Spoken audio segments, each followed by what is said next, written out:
इंद्रप्रस्थ के निर्माण के बाद युधिष्ठिर ने राजसूय यज्ञ का आयोजन किया और आवश्यक परामर्श के लिए कृष्ण को बुलाया।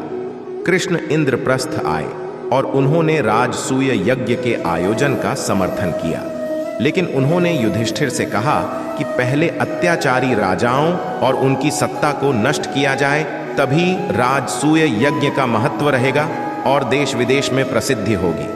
युधिष्ठिर ने कृष्ण के इस सुझाव को स्वीकार कर लिया।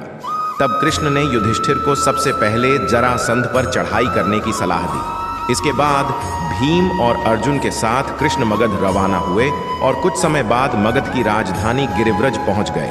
कृष्ण की नीति सफल हुई और उन्होंने भीम द्वारा मल्ल युद्ध में जरासंध का वध करवा डाला। जरासंध की मृत्यु के कृष्ण ने उसके पुत्र सहदेव को मगध का राजा बनाया। फिर उन्होंने गिरिव्रज के बंदीगृह में बंद सभी राजाओं को मुक्त किया और इस प्रकार कृष्ण ने जरासंध जैसे क्रूर शासक का अंत कर बंदी राजाओं को उनका राज्य पुनः लौटाकर खूब यश पाया। जरासंध के वध के बाद अन्य सभी क्रूर शासक भयभीत हो चले थे।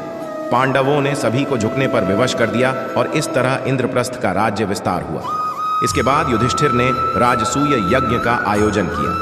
यज्ञ में युधिष्ठिर ने भगवान वेद व्यास, भारद्वाज, सुनत्तु, गौतम, असित, वशिष्ठ, चैवन, कंडव, मैत्रेय, कवश, जित, विश्वामित्र, वामदेव, सुमति, जयमिन, क्रतु, पैल, पाराशर, गर्ग, वैशंपायन, अथर्वा, कश्यप, धौम्य, परशुराम, शुक्राचार्य, आसुरी, वीतहोत्र, मधुद्वंदा, वीरसेन, अकृतवर्ण आदि सभी को आमंत्रित किया।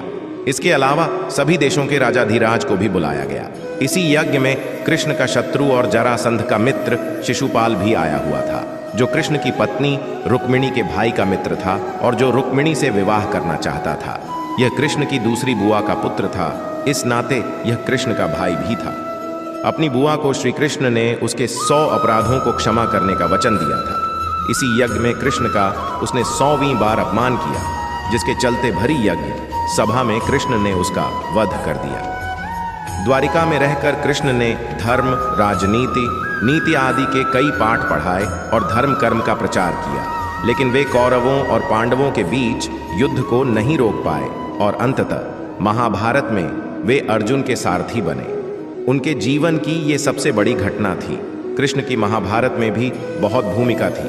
कृष्ण की बहन सुभद्रा अर्जुन की पत्नी थी। श्री कृष्ण ने ही युद्ध से पहले अर्जुन को गीता का उपदेश दिया था। महाभारत युद्ध को पांडवों के पक्ष में करने के लिए कृष्ण को युद्ध के पूर्व कई तरह के छल, बल और नीति का उपयोग करना पड़ा। अंततः उनकी नीति के चलते ही पांडवों ने युद्ध जीत लिया। इस युद्ध में भारी संख्या में लोग मारे गए। सभी कौरवों की लाश पर विलाप करते हो